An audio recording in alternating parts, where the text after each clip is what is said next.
EMPSC कट्टा चॅनलचे latest video सर्वात आधी पाहण्यासाठी चॅनलला सबस्क्राइब करा आणि हा बेल आयकॉन दाबायला विसरू नका। नमस्कार विद्यार्थी मित्रांनो, तुमचं स्वागत आहे आपल्या YouTube चॅनलवर। काल परवाच झालेला ASO मुख्यचा जो पेपर आहे त्याचा आपण संभाव्य उत्तरांसह स्पष्टीकरण पाहणार आहे। बघा, पेपर आता सध्याची पॅटर्न पाहता खूप सोपे होत चाललेत। एनी हाऊ कोणताही विद्यार्थी 10च्या वरती जाऊ शकतो अशा पद्धतीची त्यांची सध्या रचना दिसतीये। आपल्याला 12 मिळायला काही हरकत नव्हते जे एकदम व्यवस्थित अभ्यास केलाय त्यांना। बघूया आपण एक्सप्लेनेशन काय होतं, उत्तर काय होते। आता याच्यामध्ये एक क्लिअर लक्षात ठेवा कसं डिस्ट्रीब्युशन होतं। टोटल आयोगाने 15 प्रश्न घेतले होते, हे क्लिअर आहे मॅथ्स रिझनिंगचे। आता तुमच्या सिलेबस मध्ये बुद्धिमत्ता चाचणी विषय, बुद्धिमत्ता चाचणी, पण बुद्धिमत्ताचे प्रश्न आले होते मित्रांनो 10, अंकगणिताचे प्रश्न आले होते 5। मग कोणत्या टॉपिक वरती आयोगाने फोकस केला होता हे आपल्याला माहित पाहिजे। संख्याशास्त्र बघा, बेसिक वरती आयोग चाललाय, एक प्रश्न होता, एक प्रश्न संख्याशास्त्रावरती होता।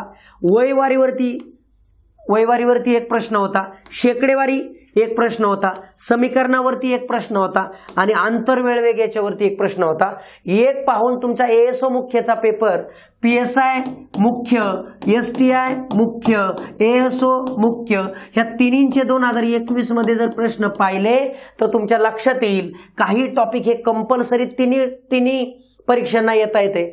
म्हणजेच पेपर सेटरने तिन्ही सेट डोळ्यासमोर ठेवले असावेत आणि एकच टॉपिक शेकडेवारी याच्यात एक टाक, त्याच्यात एक टाक, त्याच्यात एक टाक असा पॅटर्न केलेला दिसतो। म्हणजे हे ॲनालिसिस आहे मित्रांनो, म्हणजे कोणत्या टॉपिकवरती फोकस आयोग करतोय ते आपल्याला कळलं पाहिजे। पण त्याची लेवल पण वरच्यावर आहे, काही वेगळं काही नाही की जास्त डीप लेवल काही नाही। त्यांना 15 पैकी प्रश्न डिस्ट्रीब्युशन फिक्स तुम्हाला काय मग सांगत आलोय मी, 15 पैकी प्रश्न 10 सगळ्यांनाच यावे। मेन्सला ऍक्च्युअली मागची 2019 ची मेन्स पाहिली तर हे अपेक्षित नव्हतं, पण आता सहज 10 मिळावे। 12 म्हणजे थोडक्यात अजून 2 प्रश्न अभ्यास करणारे विद्यार्थी आणि 3 प्रश्न आम्हा मास्तर लोकांना सुद्धा ताण द्यावेत अशा पद्धतीचे, म्हणजे 12 मिळवायला 12 प्लस यायला हरकत नव्हती। वेळेचं नियोजन फक्त ज्याचं बसलं होतं त्याला आले असतील। बघूया आपण याचं। आता बुद्धिमत्ता चाचणीमध्ये कोणकोणते टॉपिक बघा, कोडिंग डिकोडिंग वरती हा जो टॉपिक आहे तिन्ही परीक्षा नाही बघा, अॅनालाइज कोडिंग तिन्ही परीक्षा, ब्लड रिलेशन तिन्ही परीक्षा, मिसिंग टर्म याला आला होता, सिलोलिझमचे 2 प्रश्न आहेत ह्याच्यामध्ये, बैठक व्यवस्थेचे 2 प्रश्न आहेत। म्हणजे बघा मागच्या पेपरला जर दिशाज्ञान चाचणी असेल तर याला बैठक व्यवस्था घेतले 2 प्रश्न आहेत। विधान निष्कर्षित येतं कंपल्सरी 3 2 प्रश्न तिन्ही परीक्षांना आहेत आणि पझलचा एक क्वेश्चन होतं। म्हणजे तुमच्या एक गोष्ट लक्षात जाऊ द्या, आयोग इतकं डीप मध्ये जात नाहीये, वरच्यावर नॉलेज चेक करतय। तुम्ही जे तुमच्याकडे या विषयाकडे पाहण्याचा जो नकारात्मक दृष्टिकोन आहे, माझं सर कच्चं आहे, माझं हे ते बदला, खूप सोपं आहे। फक्त सोडवण्याची टेक्निक सांगणार आहे मी आज, उत्तरासह सोडवण्याची टेक्निक बघून जा। चला बघा, अंकगणिताचा प्रश्न होता ज्याच्यामध्ये वयवारी म्हणूया आपण। मंत्र जो सेबापेक्षा 4 पट आहे, कोण 4 पट आहे? मंत्र कोणापेक्षा? सेबापेक्षा। म्हणजे सेबाचं वय जरी 1 पट असेल तर मंत्र 4 पट असेल। तो आता 20 वर्षांचा आहे, म्हणजे मंत्र जो आहे मंत्र तो 20 वर्षाचा आहे, तर सेबाच्या तो 4 पट आहे। म्हणजे किती चोक 20, 5 चोक 20, म्हणजे सेबाचं वय आलं 5। जेव्हा त्याचे वय सेबाच्या वयाच्या 2.5 पट होईल, 2.5 पट म्हणजे 2.5 पट, म्हणजे सेबाच्या वयाच्या आत्ता जर पाहिलं 4 पट आहे, जेव्हा त्याचं 2.5 पट होईल म्हणजे सेबाच्या 2.5 पट होईल तेव्हा तो किती वयाचा असेल? आता फॅक्ट इथं समजून घ्या, विद्यार्थी मित्रांनी काय केलं पाहिजे, पर्याय पाहणारे आयोगाला अपेक्षित आहे। तुम्ही पर्याय पाहणारा आयोगाला अपेक्षित, मग पर्याय कोणता पाहावा सर? तर लक्षात ठेवा, पर्याय खालून वरती पाहायला सुरुवात करा।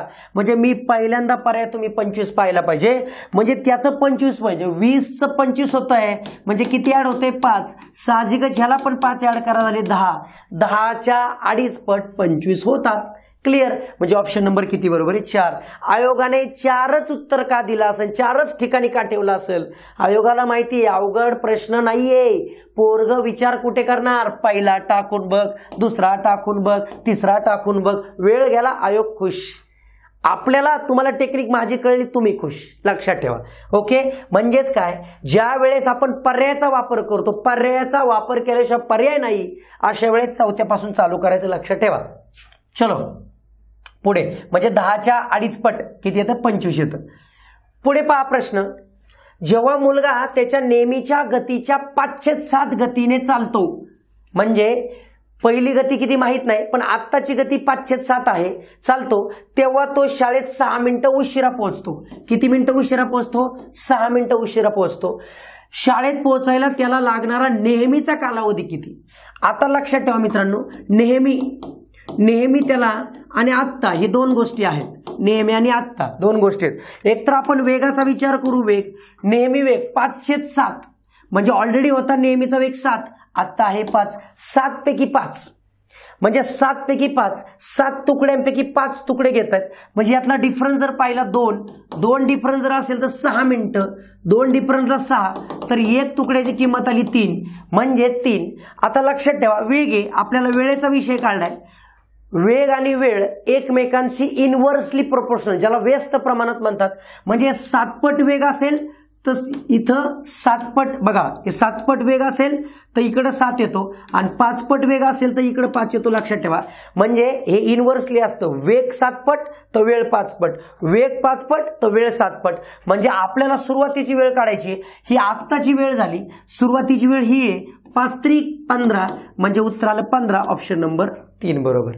म्हणजे तुमच्या एक लक्षात इथं असू द्या, 5/7 म्हणजे आत्ताचा वेग हा 5 भाग आहे कितीपैकी? 7 पैकी. नेहमी त्याचा 7 असायचा स्पीड, तर आता 5 आहे.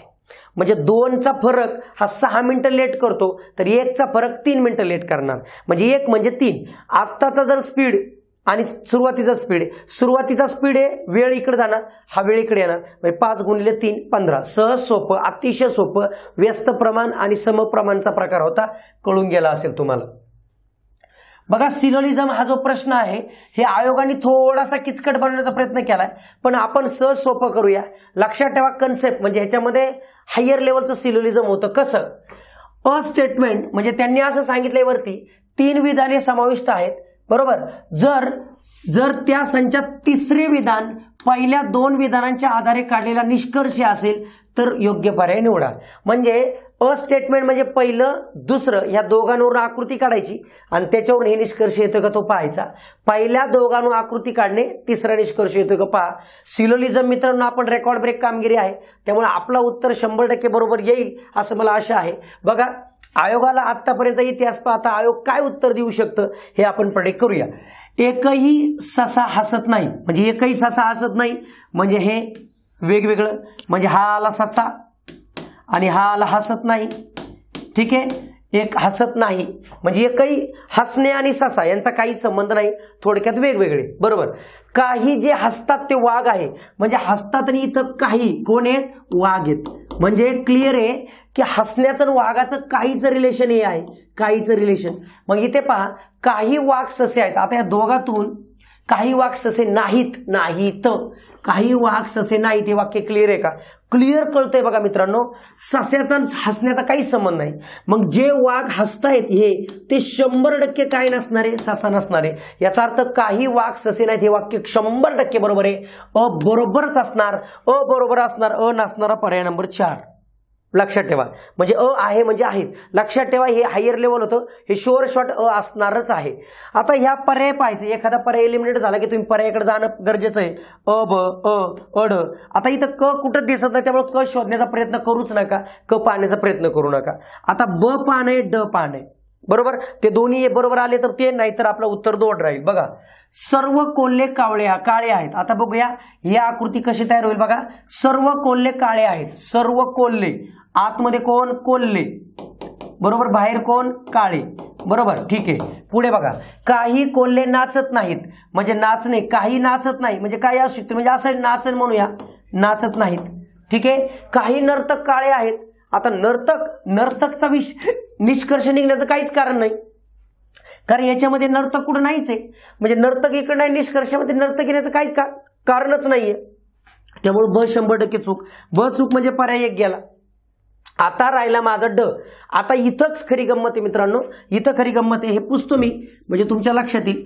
बघा, सर्व ई हे यस आहेत, सर्व ई हे यस आहेत, हे ई आणि यस, बरोबर. सर्व ई हे बी आहेत, सर्व ई बी. आता कसं घेऊ बाबा? मग माझ्या डोक्यात आलं की बाबा इथं घेतो बी, ही एक आकृती होऊ शकते. आता यस आणि बीचं काहीच रिलेशन नाही दिलं, पण दोघांच्या आतमध्ये ई यायचं आहे, मग पॉसिबल काय होऊ शकते, ही एक पॉसिबिलिटी. बरोबर. दुसरी पॉसिबिलिटी काय होऊ शकते, ई तर आतमध्ये येणारच आहे. काय येणार आहे, ई आतमध्ये येणारच आहे. त्याच्या बाहेर यस न येता बी येईल आणि त्याच्या बाहेर यस येईल. चालेल. अजून पॉसिबिलिटी काय येऊ शकते तिसरी, तर ई तर आतमध्ये येणारच आहे, बी बाहेर घेऊया आणि त्याच्या क्लोज म्हणजे असा क्लोज जो आहे तो कोण येईल आपला, यस येईल. म्हणजे आता प्रश्न काय बघा, काही बी हे यस आहेत, काही बी हे यस आहेत.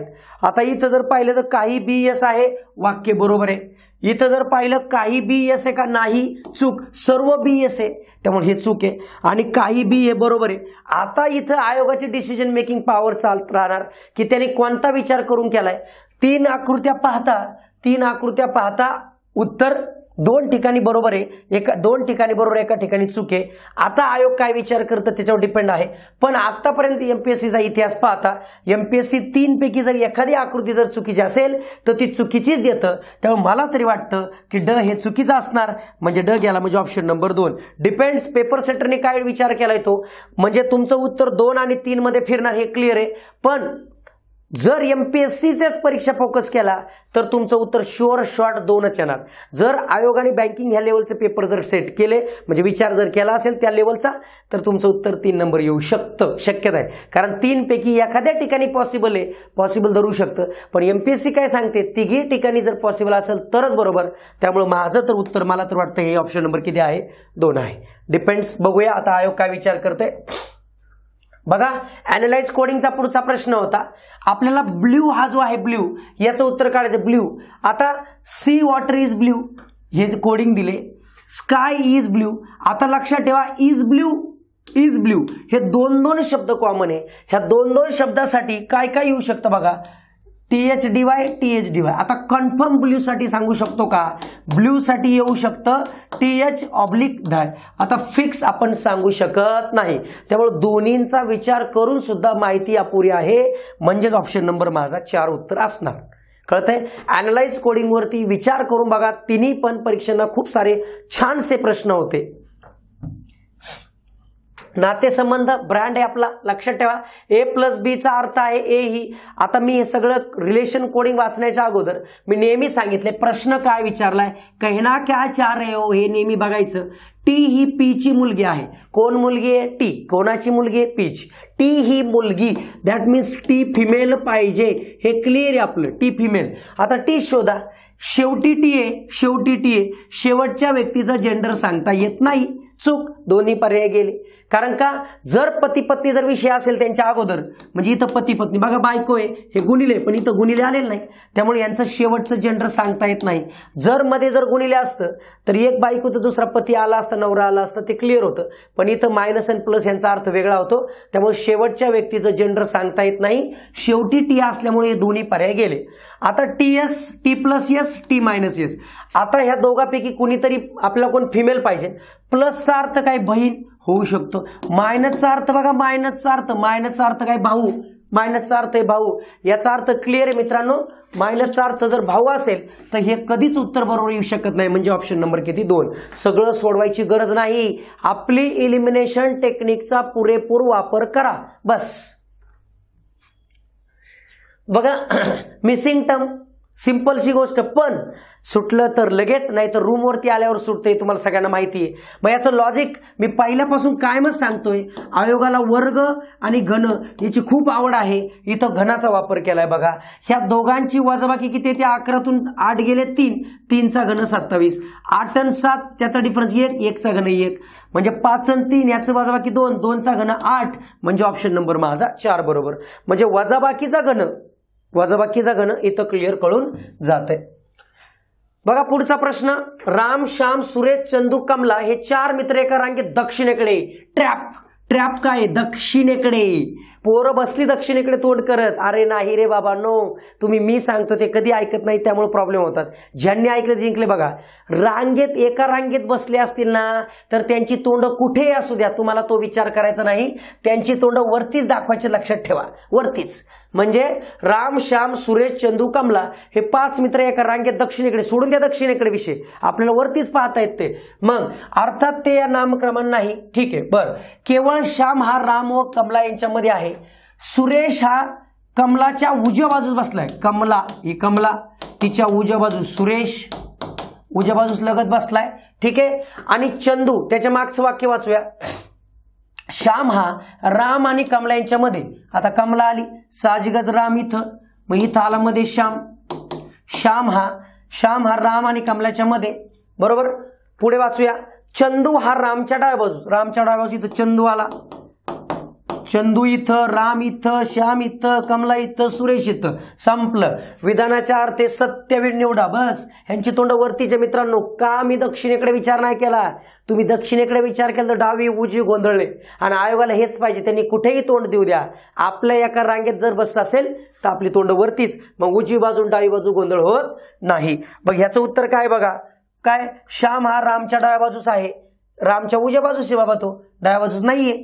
आपल्या दृष्टिकोनातून विचार करायचा.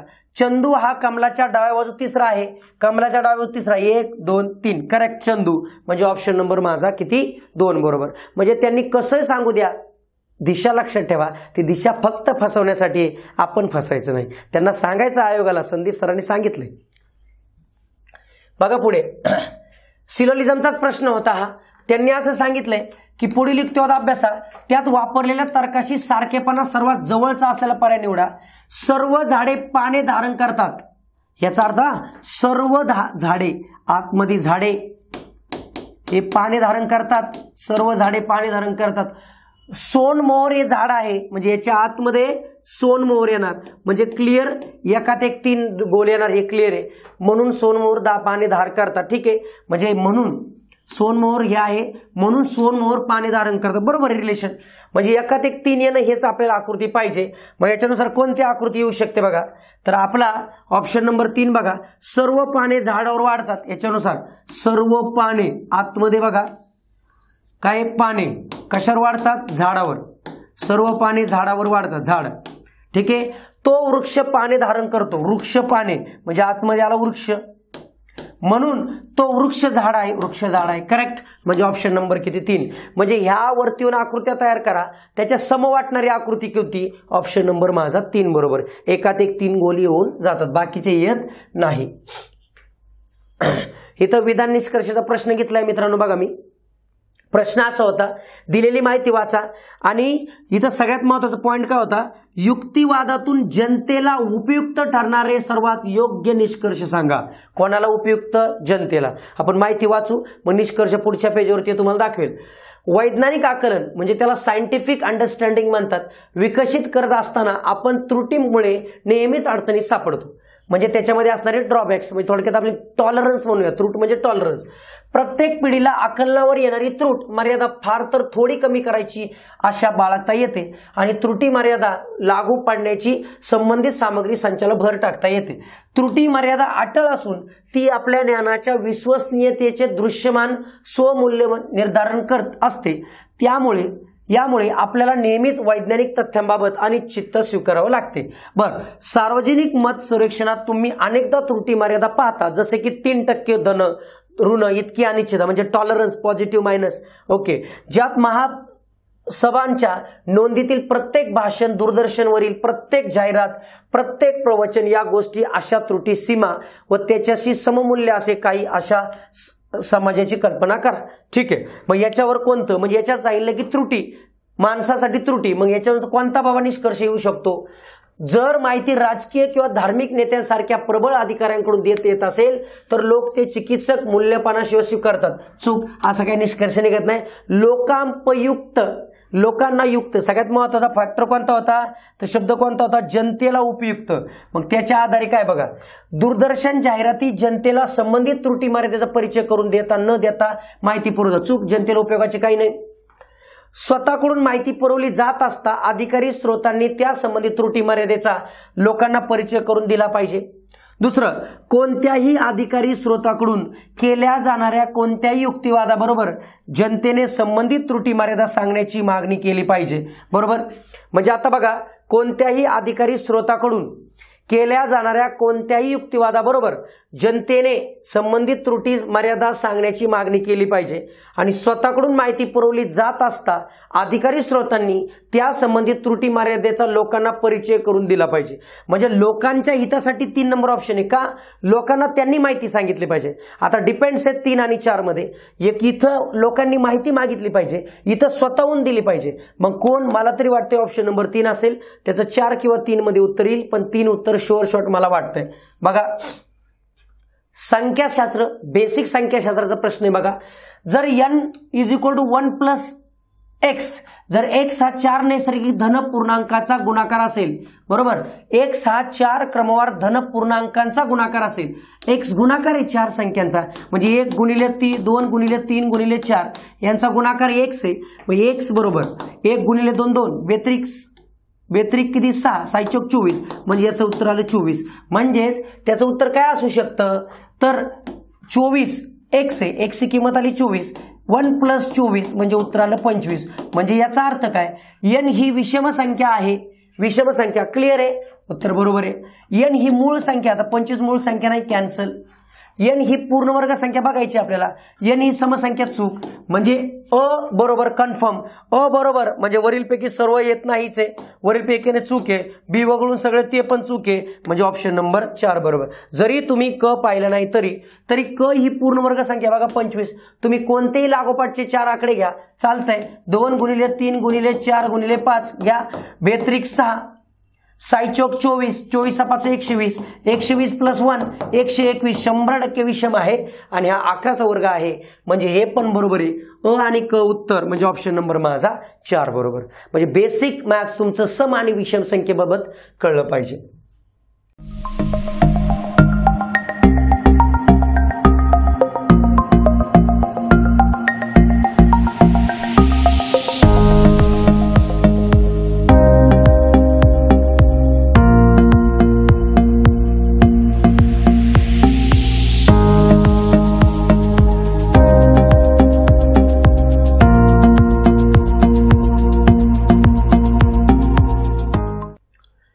बघा, टक्केवारीचा विषय होता.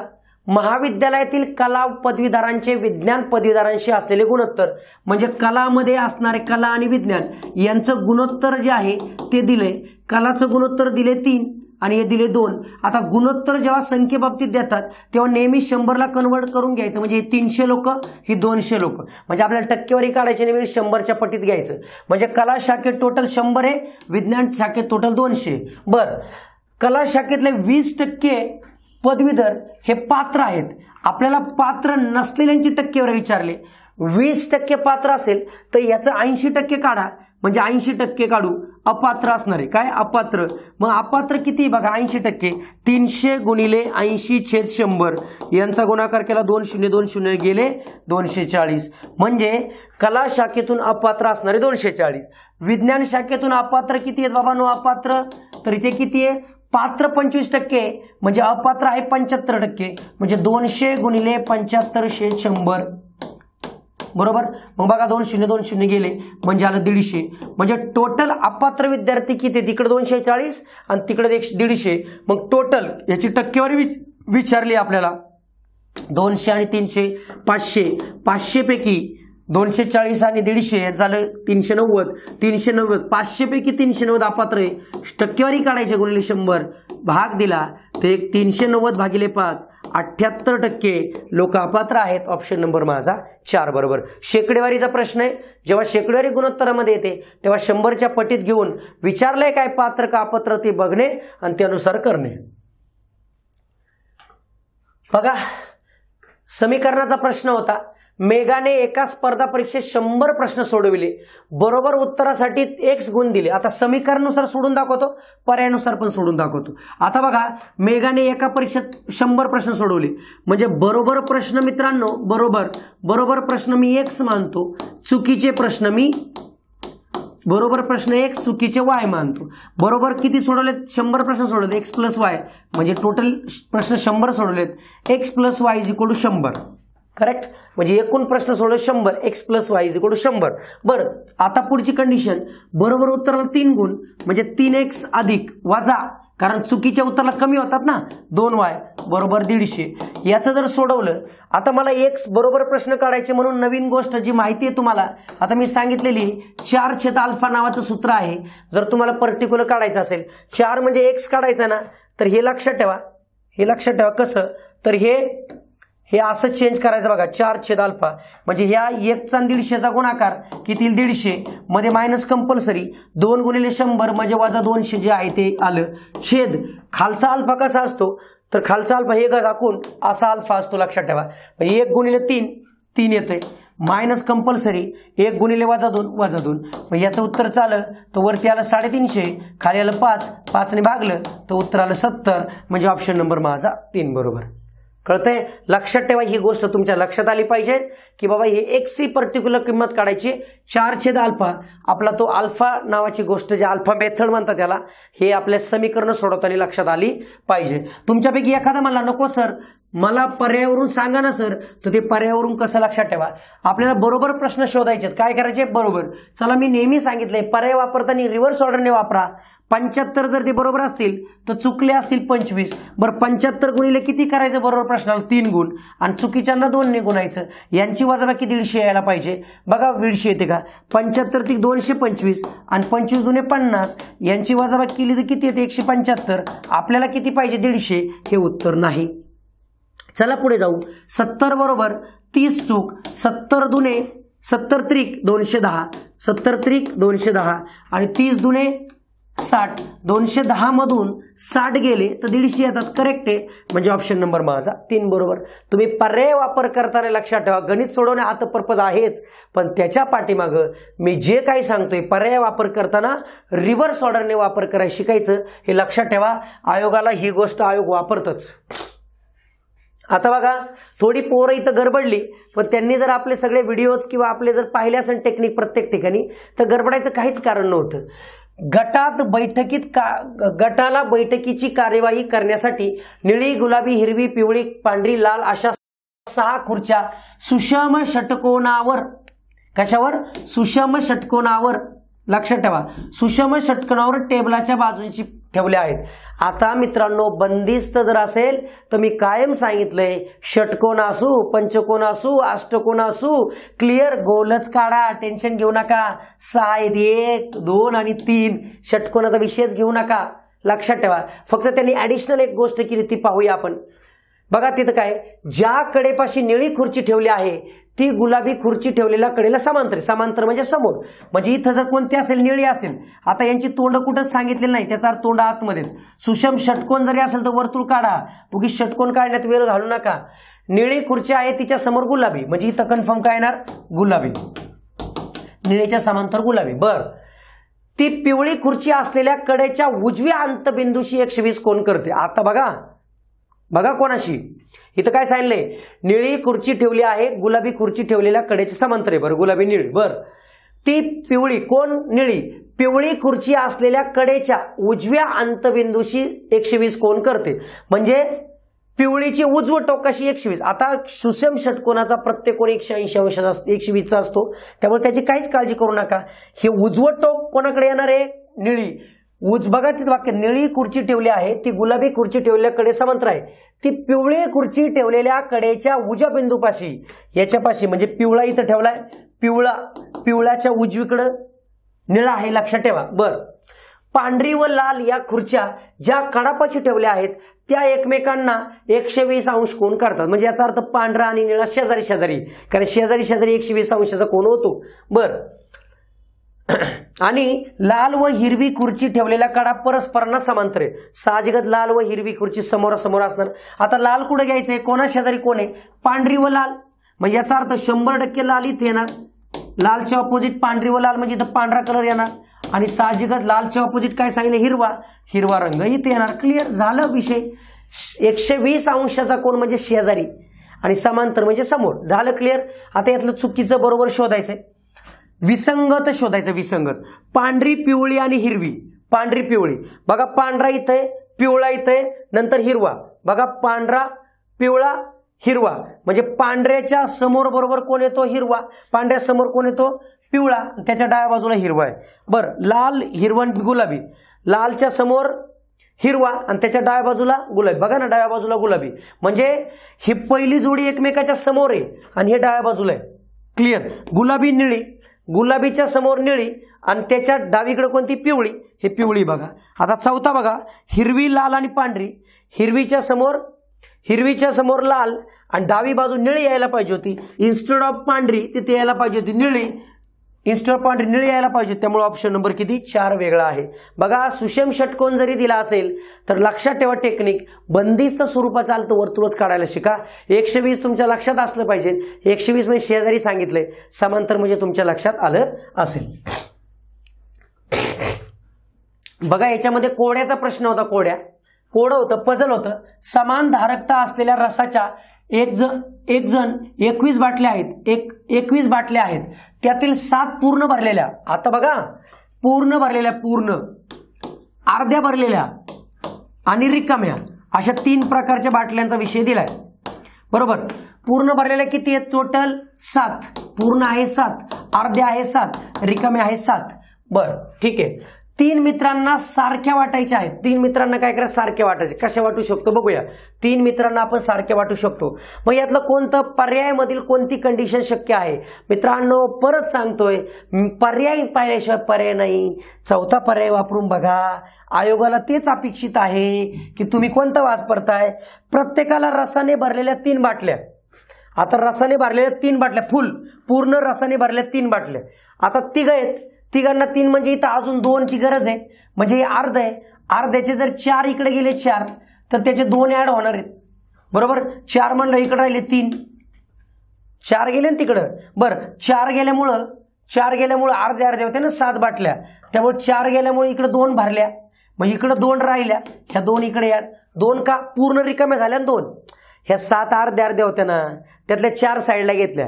4 साईडला घेतल्या, एकात एक ओतल्या. 2 पूर्ण भरलेल्या इथे ऍड झाल्या आणि 2 पूर्ण रिकाम्या झाल्या इकडे ऍड झाल्या, म्हणजे 2 तिकडं 2 इकडं. आता इथं संख्या किती आली? 9. किती आली बघा? किती आली? 9. इथं आली 3 आणि इथं आली 9. मग बरोबर आहे. सगळ्यांना बघा तेच आहे की पूर्ण भरलेल्या 3 बाटल्या.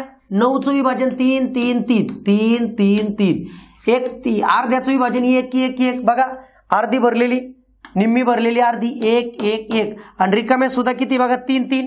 9 म्हणलं 3 3 3 झालं. म्हणजे क्लिअर गोष्ट आहे. पूर्ण भरलेल्या 7 होत्या ना, अर्ध्यातल्या 4 बाहेर काढल्या, ते एकात एक ओतल्या, त्यामुळे 2 पूर्ण झाल्या, 2 अर्ध्या झाल्या. 2 पूर्ण झाले इकडे ऍड केल्यामुळे ही संख्या झाली 9. रिकाम्या झाल्यामुळे 2 इकडे ऍड झाली 9. मग इथं उरल्या 3. बस एवढं डिस्ट्रीब्युशन आहे. ऑप्शन नंबर 4 बरोबर आहे. लक्षात ठेवा, आयोगाने 4 का दिलं? बस आपल्याला कळलं, जिंकलो मी.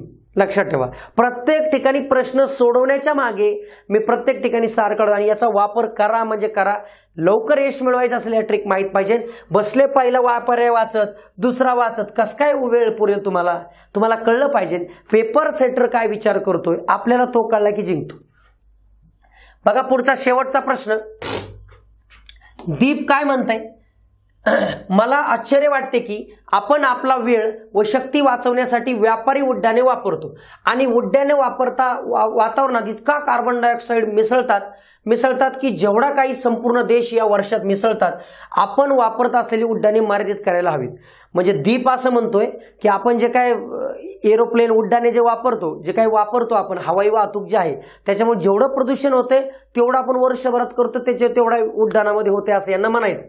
निमा काय म्हणते बघा, मला माहित आहे जेव्हा आपण एक आंतरखंडीय उड्डाण करतो तेव्हा गाडीने केलेल्या वर्षभराच्या प्रवासापेक्षा जास्त प्रदूषणाला कारणीभूत असतो. म्हणजे एक उड्डाण केलं आंतरखंडीय तरी सुद्धा त्याच्यातून पडणारं प्रदूषण, बाहेर पडणारं प्रदूषण हे पूर्ण वर्षभरात जेवढं होतं त्याचे एवढं होतं. म्हणजे दीपचं आणि निमाचं ह्या दोघांचा अर्थ सेमच दिसतोय. मग दीपच्या भाषेवरील निमाचा प्रतिसाद हा, म्हणजे ह्याचे जे वाक्य वापरले दीपच्या, निमा त्याच्याबद्दल काय म्हणतीये तर ह्याचं उत्तर बघा 4 नंबर. वातावरणातील कार्बन डायऑक्साईडच्या पातळीत वाढ होण्याचा उड्डाणांचा वाटा मोठा आहे, या दीपच्या मुद्द्याचे प्रबलन करतो. म्हणजे ह्याचा प्रबलन म्हणजे थोडक्यात सपोर्टिव्ह स्टेटमेंट. बरोबर. बघा आता ह्याच्यात याच्यात काय आहे, कसं इलिमिनेट करता येते बघा. त्याला कार्बन डायऑक्साईड प्रदूषण समस्येचं गांभीर्य खरोखर समजले ना वा नाही याबाबत प्रश्न उपस्थित करतो. काही संबंध नाही. आपण वापरत असलेल्या उड्डाणावर आपण मर्यादा घालण्याच्या त्याच्या मुद्द्याशी पुष्टी करतो आणि कार्बन डायऑक्साईड प्रदूषण समस्या कमी करण्याचा पर्याय मार्ग सुचवतो. काहीच नाही. प्रश्न आहे ऑप्शन 2 का 4. मग 2, आपण वातावरणात असलेल्या उड्डाणावर आपण मर्यादा घालण्याचा त्याच्या मुद्द्यांची पुष्टी करतो. मर्यादा कशी घालावी, उड्डाणं मर्यादित करावी का, काय करावी का, ह्याची पुष्टी करतो. हे 2 पण उत्तर आयोग देऊ शकतो, 4 पण देऊ शकतो. डिपेंड्स आहे आयोग. कारण हे निष्कर्ष असतात. निष्कर्ष आयोगाने कोणत्या विचार करून केले तर त्याचा दोघांनी मदत करतात का नाही, तर ती 2 आणि 4 पैकी कोणतंही उत्तर असेल. थोडंसं वाटतंय मला 2 पण असू शकतं. कारण का की उड्डाणावर वरती मर्यादा घाला आणि त्याला पुष्टी म्हणजे कसे मर्यादा घाला, म्हणून याचं उत्तर 2 धरून चला, 4 नको. 2 आणि 4 पैकी आता द्विधा बघा. इथल्या इथंच मी 2 ऑप्शन सांगितले, 2 का 4. कारण निष्कर्ष आणि विधानाचे प्रश्नांचे उत्तर कन्फर्म सांगता येत नाही. कारण तो पेपर सेटर कोणत्या माइंडने प्रश्न सेट करतो याच्यावर सगळी गंमत असते मित्रांनो. बरोबर. सध्या पॅटर्न बदललाय, तुमच्या लक्षात आलंय. राज्यसेवा क्वालिफाय, सीसॅट क्वालिफाय झाले. कंबाईन पण सिलेबस बदलतोय. आता नोटिफिकेशन जस्ट आले. लक्षात ठेवा की तुम्हाला जर आपल्या अंकगणित बुद्धिमत्ता बॅच बद्दल म्हणजे थोडक्या विषयात अडचण येत असेल तर 100% आपल्या स्पर्धाग्राम ॲपवरती तुम्हाला बॅच अवेलेबल आहे. 100% फायदा घ्या. माझं फक्त शिकवणंच नसतं तर माझं क्वेश्चन इलिमिनेशन टेक्निक ही मला खूप आवडते. कारण त्याच्यामुळे तुम्ही इलिमिनेट होणार नाही. त्यामुळे सर्वांचं खूप सारे आभार.